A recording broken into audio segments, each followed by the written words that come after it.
কতদিন হলো জয়েন করেছেন? আমি ম্যাডাম 15 মার্চ জয়েন করি। মার্চের পর্যন্ত মার্চ এপ্রিল মে জুন আপনি কারেন্ট দিচ্ছেন না।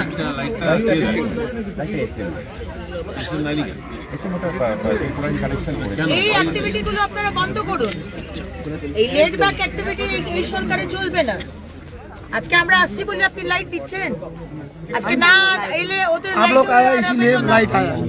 পাথরটা পড়ে রয়েছে 1 বছর ধরে। এবার পাথরটা বৃষ্টিতে ওখান থেকে গড়িয়ে গড়িয়ে পড়বে, পাশে যে বাড়িগুলো রয়েছে সেটা ধ্বংস হবে, এখানে যে গাড়ি যাবে তার মাথার উপরেও পড়বে। কিসের জন্য ওয়েট করছেন? আমি আসবো, তারপর বলবো, তারপরে আপনি ব্যবস্থা করে সরাবেন।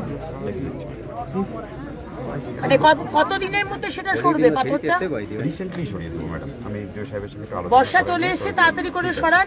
আর ওদের বাড়ির বিষয়ে টাকার বিষয়ে হ্যাঁ এগুলো পুরো ব্যবস্থা করুন।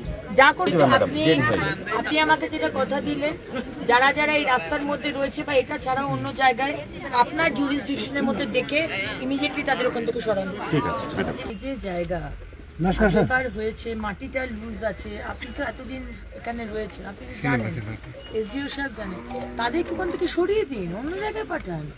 আমরা কি অপেক্ষা করছি যে আবার কবে অ্যাক্সিডেন্ট হবে, আবার কবে ঝড় নামবে, ধস নামবে, আবার এই হবে? ঠিক আছে ম্যাডাম। আর ম্যাডাম আগে যে মমতা ব্যানার্জি বললেন যে 1,20,000 দেবে, আগের বছর হয়েছিল এই সেম সময়, তাহলে 1 বছর ধরে একটা পয়সা দিল না, শুধু 60,000 টাকা দিয়ে রাখলো।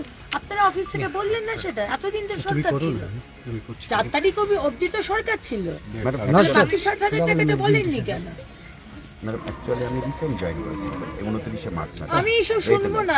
আমি বলছি এটা রিলোকেট ম্যাডাম হয়ে যাবে না ম্যাডাম, এটা রিলোকেট হয়ে যাবে। আরেকটা ম্যাডাম যেটা হচ্ছে উপরে স্যার হচ্ছে একটা প্রোটেকশন ওয়াল করছে, তো প্রোটেকশন ওয়াল কাজও চলছে, ওটা জিপিএ থেকে করছে, কিন্তু কন্ট্রাক্টর চলে গেছে, কোনো কাজ হচ্ছে না, কিন্তু ওই প্রোটেকশন ওয়ালেও কাজ হবে না। ছোট্ট একটা বলে দিল 60,000 টাকা পেলো, এখনো 60,000 টাকা পাইনি, বলছে শুধু মাটি পরিষ্কার করতেই আমার 60,000 টাকা। মানে লোককে আপনি প্লিজ ভিডিও সাহেব এগুলো দেখে নিন, আর এসডিও সাহেব আপনিও দেখে নিন। কোন জায়গায় আপনি আমাকে পরে বলবেন না যে ম্যাডাম ওটা তো ওরকম ছিল না, আমি শুনবো না। কিন্তু যেখানে যেখানে আপনার মনে হচ্ছে গাছ নেই, ধস নামতে পারে, সরিয়ে দিন ওখান থেকে লোক।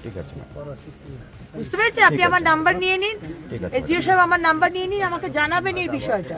আমি সেই কারণেই মাননীয় মুখ্যমন্ত্রী আমাকে এখানে পাঠিয়েছেন। এখানে রয়েছে শুধু এই বিষয়গুলো দেখার জন্য উনি পাঠিয়েছেন। এটা প্লিজ একটু দেখে নিন, করবেন ওনার সাথে একটু কোঅর্ডিনেট করে নেবেন। और सुनो जीटीए उठे भूल जाओ, अभी कोई जीटीए नहीं है। जो নাম্বার আছে? হ্যাঁ নাম্বার আছে, ওনার নাম্বার আছে। मैडम एक्सक्यूज मी, ऊपर में थोड़ा ड्रेन नहीं है ना, तो इसीलिए इस बार और ম্যাডাম ড্রেনের জন্য আমি বলে দিয়েছি এনআরজিএস থেকে ড্রেন। আমাদের ভিডিও ভালো লাগলে লাইক আর শেয়ার করুন, কমেন্ট সেকশনে গিয়ে জানান আপনাদের মতামত। আরও ভিডিও পেতে আমাদের চ্যানেল এখনই সাবস্ক্রাইব করুন এবং প্রতি মুহূর্তের খবরের আপডেট পেতে প্রেস করুন বেল আইকন।